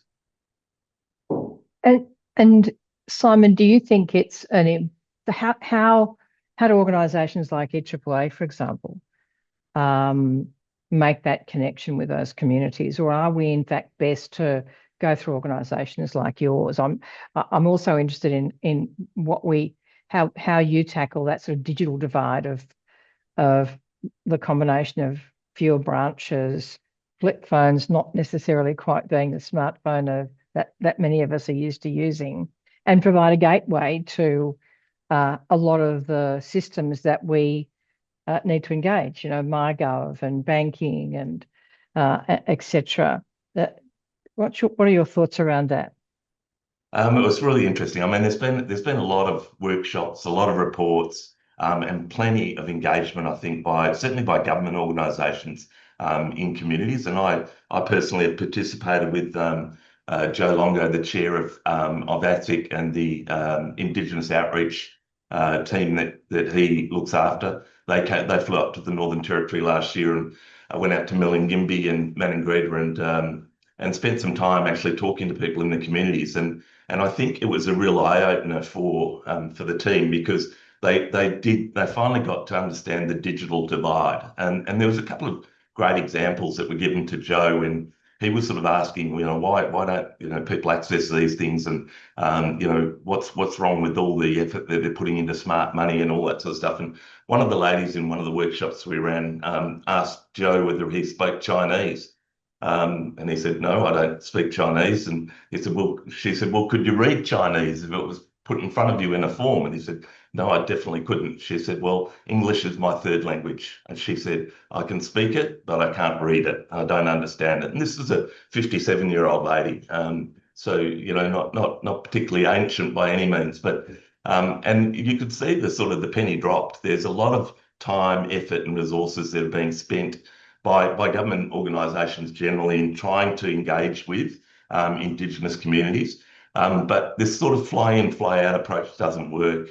There's this digital divide, there's this financial and digital literacy gap that needs to be filled in another way. And so, using organisations, I think, like ours is a big part of it. I mean, we consider ourselves to be, by and large, an employment and training organisation. We've been running for 30 years. Over that period of time, we've employed over 1,000 Indigenous people and provided employment pathways, trained them in digital and financial literacy, trained them in customer service, trained them in a variety of things. And many of those have gone on to much bigger and better things within the communities that they live in, but also within other organisations. And so, we certainly work with Services Australia, we work with Department of Social Security, and we try and do a lot more than provide just basic banking services into these communities. We really want to engage with them. When we do run workshops, because we are engaged, because we do have elders that are the community leaders in those communities, we get a much better turnout than someone, saying, hey, I'm flying in to do this session, why don't you get the mob along type of thing. And I've been to a couple of those where people just don't roll up. Whereas, if we go to the community leaders that we know and say, we're running this session, it's going to be really important for these people, we advertise it through our branch, etc., we get a much better turn up, and therefore I think get a lot more penetration in those communities. And it's a digital divide, I think, that's going to take a while to be solved. And through no fault of their own, these communities are remote, infrastructure is poor, quite often 4G, etc., drops out. We run our own infrastructure network through Starlink to maintain communications with the branches and those sorts of things. So I think just the understanding that not everybody lives in mainstream Australia, not everyone can, pick up the phone and call people, and not everyone can jump online and have a look at stuff is really important. And then, engaging people in the community to deal with matters in ways that they find works for them. And for us, it's different from Numbulwar to Warrawee. So, they're different communities. They want different things. They react differently to programs that we put in place and all that sort of stuff. So the short answer is use Indigenous organisations when they are embedded in the community. And there's plenty of them, not just us as a bank, but there's big organisations like the Arnhem Land Progress Association, which is in pretty much every remote community. There's plenty of other organisations that are embedded in communities, and they're the ones that need to be used better. You better not list too many of them, Simon. We might be beating a path to their doors very, very soon. And in particular, Simon, have you got any messages for the mainstream financial institutions in terms of being able to better respond to financial elder abuse in traditional First Nations communities, and particularly in regional and remote settings? Yeah, stop closing branches. You know, to be honest, so, you know, since 2017, over 40, I think it's now 42% of branches in Australia have closed. And obviously the ones that get hit the most are the smallest communities. And they tend to be the ones where there is the most vulnerable people. So, you know, the Customer-Owned Banking Association, small mutual banks that are keeping regional and remote banks alive, are fulfilling a community service, which I think all banks have an obligation to do. You know, you've been given a license on behalf of the government. Most of those banks make an absolute fortune out of that license. I think the top four combined made $36 billion in profits last year alone, and this year they're on track to beat that. Yet they're closing branches and they're not providing these types of services, which I think are really important. You know, giving someone the ability to walk into a branch, talk to someone that they know and trust, and say, listen, you know, is this right? This is what's happening, you know, blah, blah, blah. I think is really important. You may or may not be aware, and certainly people in the forum here may not be aware, but there is a proposal that's being put up by a number of the small mutuals and a proposal by Treasury to look at what we can do to sort of fill the gaps whilst this banking closure moratorium exists, which finishes in 2027. And what we are lobbying for as a small group of banks is to try and get a community service obligation put up to all banks to effectively fund smaller banks and banks that are keeping presences in remote and regional communities. So not looking to fund the whole organisation or the whole business within a community, but to help fund parts of it, particularly the employment side of it. And the idea of that is that all banks benefit by having an agency, another banking agency in the community. We have a lot of customers, for instance, that bank with CBA, but because CBA don't exist in the remote communities, they'll do their cash through us. So they'll come and get cash for us to run their businesses. They'll bank their cash back to us in the afternoon, and then overnight that money will go to where their business banking is, which will be, you know, Commonwealth Bank or another major. And so, you know, having us being able to do that and provide that service in the community is great. But having that face-to-face presence within the community, I just think it's still one of the most important things that you can have to try and combat financial elder abuse, particularly in remote communities. Yeah, look, I think it's an interesting point you raised, and lots of claps, thumbs up, hearts that are bobbing up. I don't know whether you can see that, Simon, on your screen. Thank you so much. We'll come back to you in a short while. To you, John, you have vast experience in these challenges from your role as in public advocate, and also as chair of the National Safeguarding Forum. What actions are likely to be most effective once financial elder abuse has been recognised in your experience?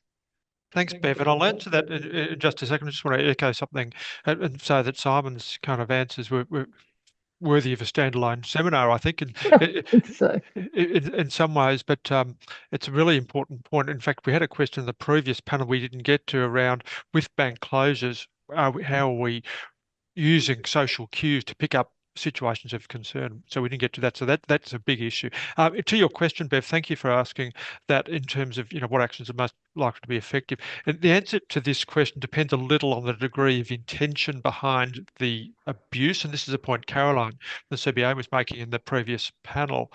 In those situations where the abuse is occurring as the result of some degree of inadvertence and perhaps some degree of willful blindness, then alerting the abuser to the fact that what they're doing is wrong and that someone is watching can be quite effective in stopping the abuse from happening. And this even on occasion might lead to redress where the abuser recognises, you know, they've done the wrong thing. More often though, when the abuse is what you might call knowing, the approach needs to be different. The abuse might be the result of those well-known justifications, including, we've heard already, inheritance impatience, coming anyway, or inheritance conservation, keeping mum's money, not spending it, or pursuant to a non-existent kind of instruction, mum would have wanted me to buy a new car, or indeed in response to a kind of repayment justification. I've spent so much money and time looking after dad. Here the key is to act quickly, to let the person know the abuse has been identified, to secure the existing funds, to make appropriate reports, including to police where a crime has been committed, and indeed to seek redress. It's integral in all of that for the person at the centre to be aware of what is happening. So the key there really, Bev, is to act and to let people know about the abuse. This includes, if it's safe to do so, letting the abuser know that they're being watched and that a response is coming. Yeah, I think, John, certainly what we know from in our conversations is that older people rarely want to see their adult children or grandchildren charged. They do want to see the abuse being stopped. Redress may be another matter, but certainly they want to be able to live their lives free of abuse. And we don't have great and perfect systems to manage those different aspects, do we? Really. So how might, which kind of leads me into the next point, how might the establishment of adult safeguarding units in every state and territory benefit people who have experienced financial elder abuse? So the key benefit in the establishment of such units will be the fact that there's a clear place to report where something's wrong, where it's suspected something's wrong. It's not exactly clear what's happening. So as we know, where there's obvious evidence of a crime and someone's stolen money, police need to be involved. But often financial elder abuse exists in a kind of grey zone where the degree of wrongdoing is not immediately clear. The victim may not be forthcoming with information for the reasons we've already looked at. Maybe they don't know exactly what's happened, or they don't want to jeopardise their relationship with the abuser. So there may be the suggestion the abuser was following instructions to pay money to themselves. So a call to an adult safeguarding unit can be a necessary first step in those situations where you suspect something's wrong. I'll give you a recent example of an approach was made to me by a national bank, which was concerned about an older client who was coming into the branch with various family members making cash withdrawals of significant amounts of money. There appeared, from the bank's perspective, to be an air of intimidation, and the person in question was looking increasingly vulnerable and unable to direct their family members to do things differently. The bank wanted to know what to do, and I hasten to add this was in a jurisdiction without a standalone adult safeguarding unit. I advised them of their options, but we both noted that the response would be a lot simpler if there was an adult safeguarding agency in that jurisdiction. And if there were, a call could be put into them. They could have contacted the victim to see what's going on at first instance, and if necessary, they could have been in touch with one or more family members to let them know they're alert to the situation. They could also have advised, if this is warranted, the bank to freeze the account and even possibly make a referral to police. This is preferable, of course, to where you don't have an adult safeguarding agency in place. Yes, you can make referrals to police, for instance. In the absence of obvious evidence, it's difficult for police to do much with that.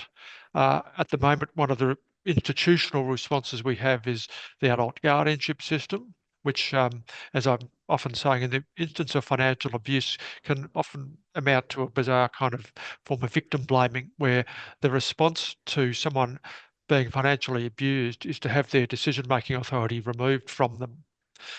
So that's, when you look at it as a kind of strange institutional response, yes, there is a need for adult guardianship systems, but we overuse adult guardianship because we don't have many other options. So the establishment of these units or agencies would have an important impact in responding to those situations where there wasn't a clear crime, but where something is amiss. And just to kind of make the point about these adult safeguarding units, this is a recommendation that goes back to the 2017 Australian Law Reform Commission Elder Abuse Report, and it's a recommendation that I've echoed in my report to Queensland Parliament in 2022.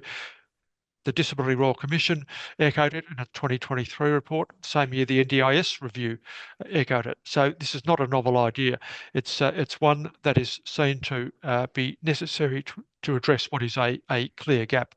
There's an important flow-on effect in terms of social capital too that I keep alluding to. It's something that's difficult to measure, but if we have an obvious place where you can report abuse, you are more likely to get people in the general community interested in what's going on, asking the questions about, is everything okay, for instance, because they will have something to do in response if the answer is that everything's not okay.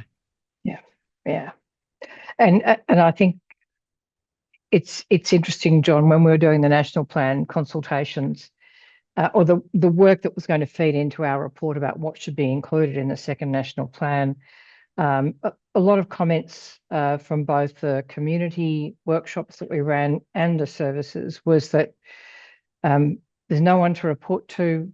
The helplines aren't replacing a reporting mechanism.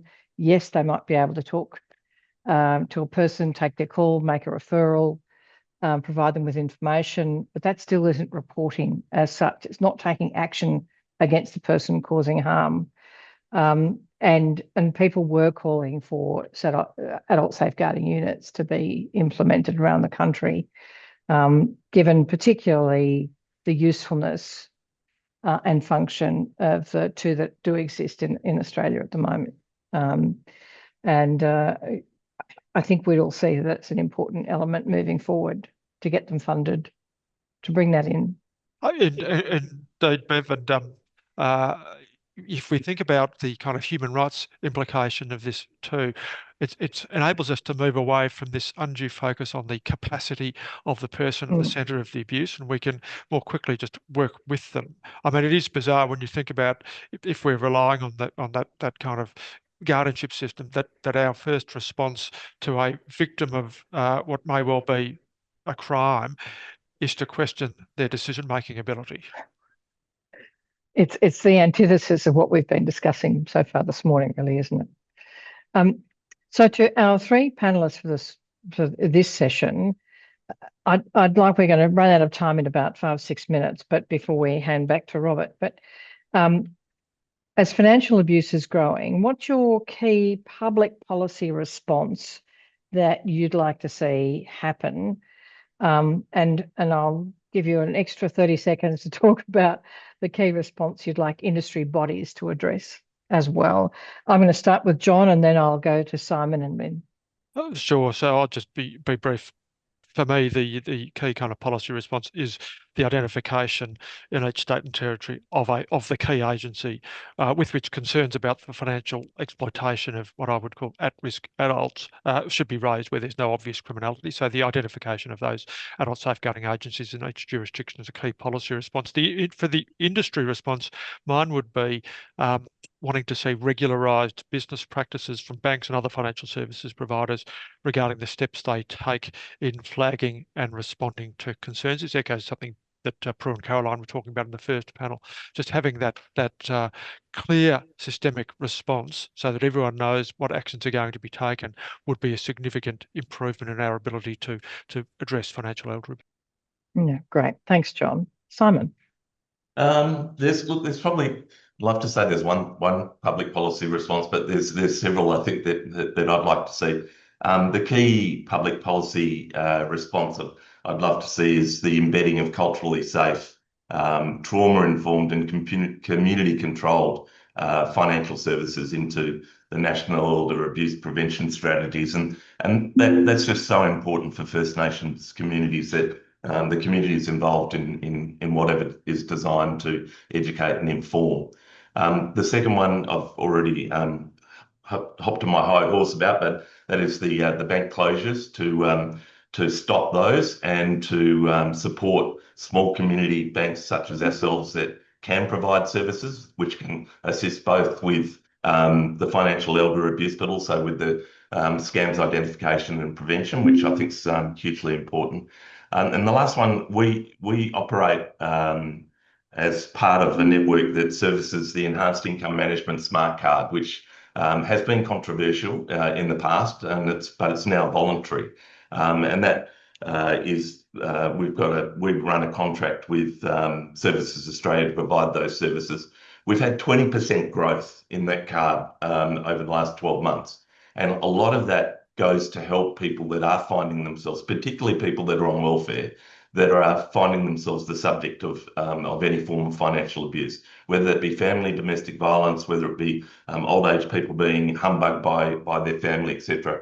By being able to put money on that card and only be able to spend it on items that are required for daily living, and being able to budget over the period of whatever their welfare payment is, helps to stop that money being effectively stolen by others. So maintaining that program, I think, for remote communities is really important. Okay, great. Thank you, Simon. And Lynn. Thank you, Bev. From legally, reform of the Privacy Act in terms of Section 16A, we'd like to see progress on that. And then in terms of public policy, I think just ensuring that integrated models where legal can work with finance, social workers, health, including Family Relationships Australia, and more deeply embedded collaborations there. And then in terms of the institutions, we're thinking there's an opportunity that perhaps we could provide some training to the banks so that they can help build these priority assist services for their vulnerable customers, so that we can work together so that the response is something that is shared and we can share our client experiences with them. Great, thank you. And I think that's a great point to end on, because I'm sure that's part of what Robert's thinking in terms of the integration, the partnership modelling for how we can try and address financial abuse in a more sustained way, and indeed prevent it from occurring in the future. And thank you to Lynn, Simon and John for a great conversation. And remarkably, I'm going to hand back to Robert correctly and on time. Back to you, Robert. Thanks very much for that, Bev, and John for facilitating those two panels. We've only got 15 minutes left, and we're going to absolutely keep to time.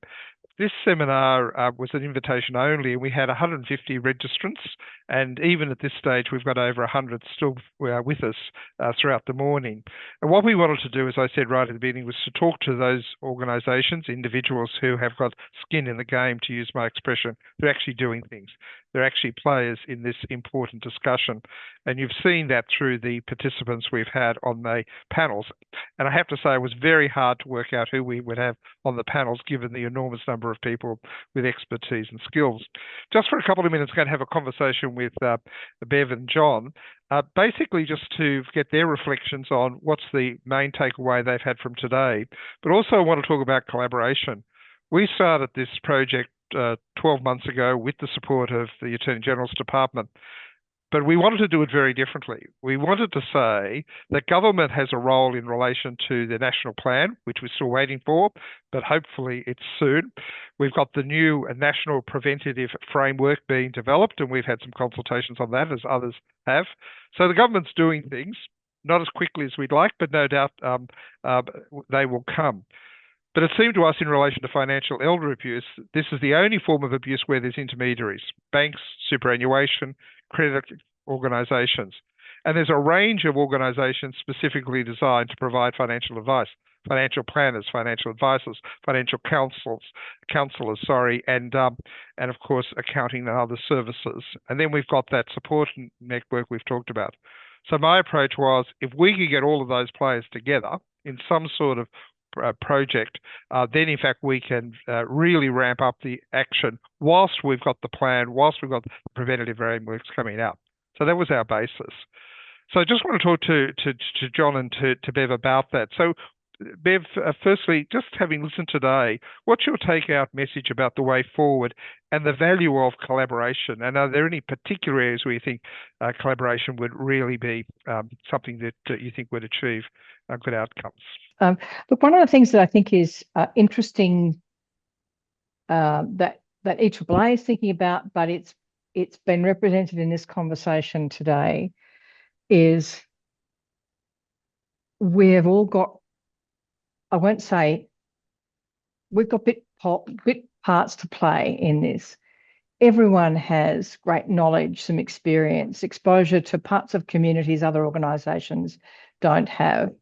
And if we don't collaborate fully and completely, we're going to miss opportunities along the way. So I think that's a big takeout for me, and a reminder to us. And it's not news, but how do we do it is the question. Organisations, and we've been discussing this, there's not sufficient funding for many organisations that work in this space. You know, there's 6 of us at EAAA, and we outsource some bits and pieces, but 6 of us. We're a national organisation.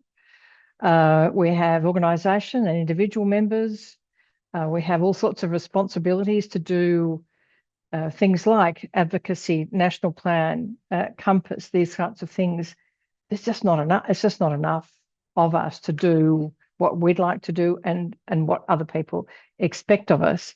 And so I think we need a national plan. There's no question about that. And we need that handed down as quickly as possible, and funding that goes with that. I think part of what I've been listening to is Simon's comments about his organisation, just the employment that organisation builds is an important prevention model for those communities that the bank serves. And it's a really interesting model that I've not heard anyone talk about before.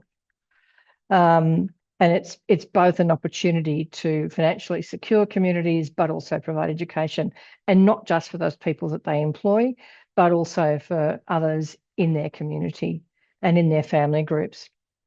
Someone was talking to me recently about kinship, and that it's a different model and framework. And I don't know that traditional forms of banking understand that. And I don't know that our legal frameworks support that either. And I think legal reform around this space is one of the top things that I think needs to be considered, because it's a blunt instrument as we see it now. Thanks, Bev. I must say, listening to both Lynn and to Simon, and I had the privilege of meeting Simon in Darwin a few months ago probably now, was that we've got to be very careful in this debate that we're not looking at systems simply for mainstream communities, particularly white urban communities, which public policy is dominated by. What we've heard today is that the needs and aspirations, and frankly the very way various groups sees these issues, has to be taken into account as we develop these plans and frameworks and responses.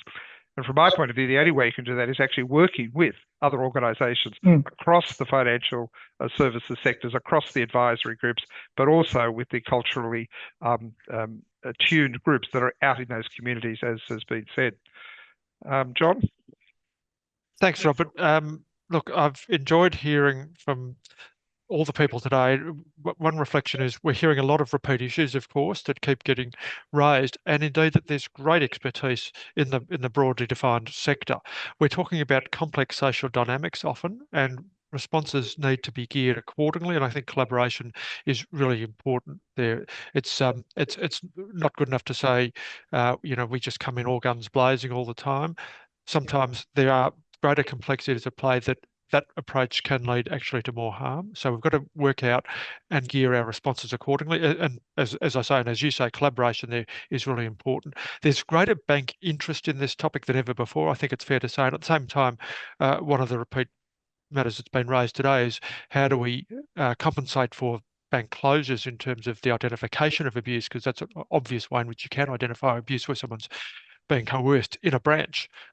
So how do we respond to that? That's something I think worthy of further discussion. We've got some well-known reform kind of blockages, if you might say, in that there are ideas that have been out there for reform that are still on hold. We talk about harmonised financial enduring powers of attorney, register of enduring powers of attorney, the creation of adult safeguarding agencies, and all but South Australia, New South Wales, and ACT has a enhanced Human Rights Commission activity, but the other states and territories aren't there yet. We have, and even in the operation of those agencies, as Robert, as the inaugural New South Wales Ageing Disability Commissioner, would say collaboration is key to how those agencies themselves work, because they want to draw on the expertise that exists in the broadly defined sector. So I think there's a lot we can do. There's an opportunity for political leadership. In my jurisdiction, Queensland, there's a parliamentary elder abuse inquiry, which is due to report on the 12th of December, 44 days, but who's counting? I'm hopeful there that some of these reforms might be the subject of recommendations from that committee. But as I say, there is an opportunity for political leadership here.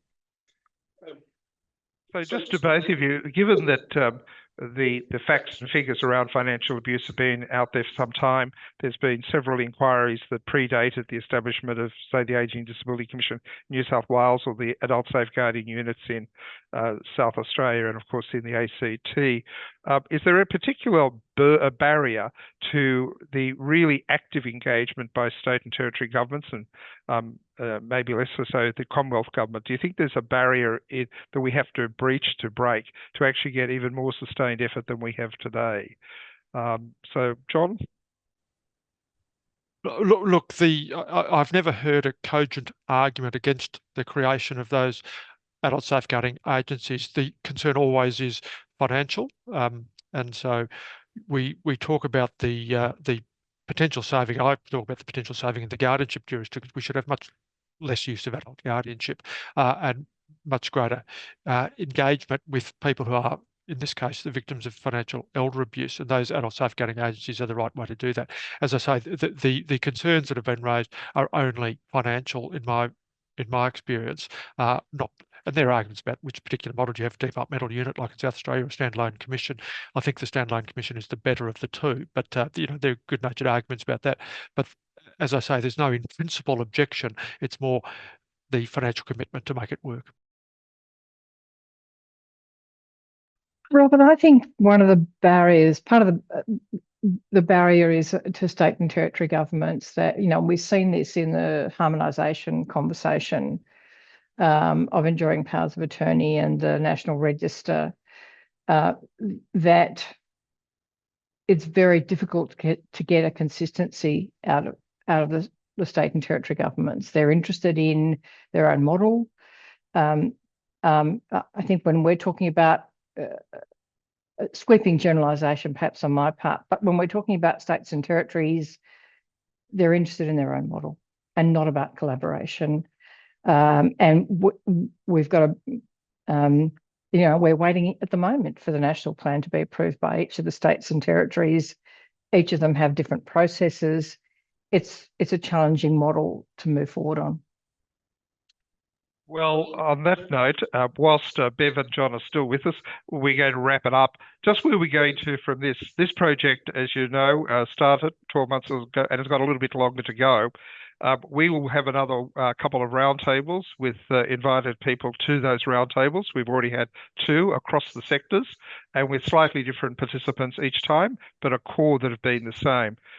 It's my intention at the next roundtable is to try to formulate a way forward to establish a permanent, ongoing, collaborative action collaboration, and to use the expertise of those that are around the table, including organisations like EAAA, COTA and others that have been in this space for a long time.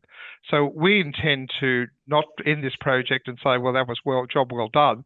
It's not a job well done until we actually establish some mechanism by which we can have this cross-sectoral dialogue and discourse. The second thing is we intend to try to create an agenda for action. That will be aided and abetted when we see the national plan, but we want a series of actions that in the short to medium term can be actioned by financial institutions, by the financial advisory sector, by the community legal centres, and of course by the governments. So this is driven by a practical set of recommendations. You've seen some of those in the paper that was distributed in advance of this particular workshop, and we'd be very keen for people to come back to the Commission with any ideas or thoughts as we go forward. So we are in fact intending to move forward, hopefully with the support of the Commonwealth Government and others, and we certainly intend to be based around a collaborative model as we've discussed so far. So just to draw this to a conclusion, a couple of things will happen. At the end of this particular session, when you're about to log off, an attendee form will come up, which is effectively an evaluation, and we'd be grateful if you can fill that out. So the technology people tell me it'll come up just before you're about to leave this particular area.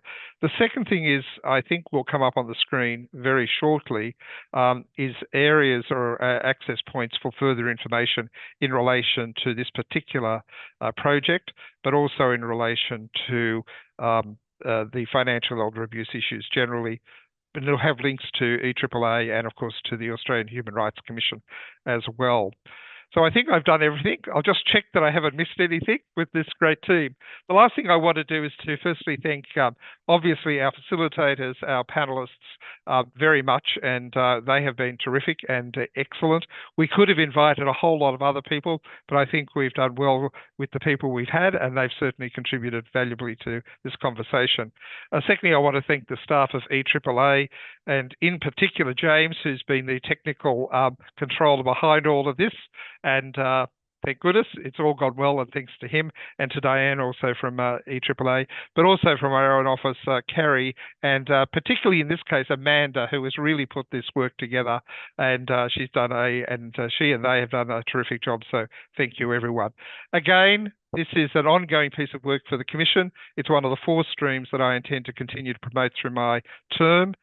So we will have a lot more opportunities to talk with you and to share your ideas. Your questions in the chat and the Q&A we'll note and have a look at those. So again, I thank you. So with that, thank you very much. Have a good day. And as I always say, may we age well. So thanks very much.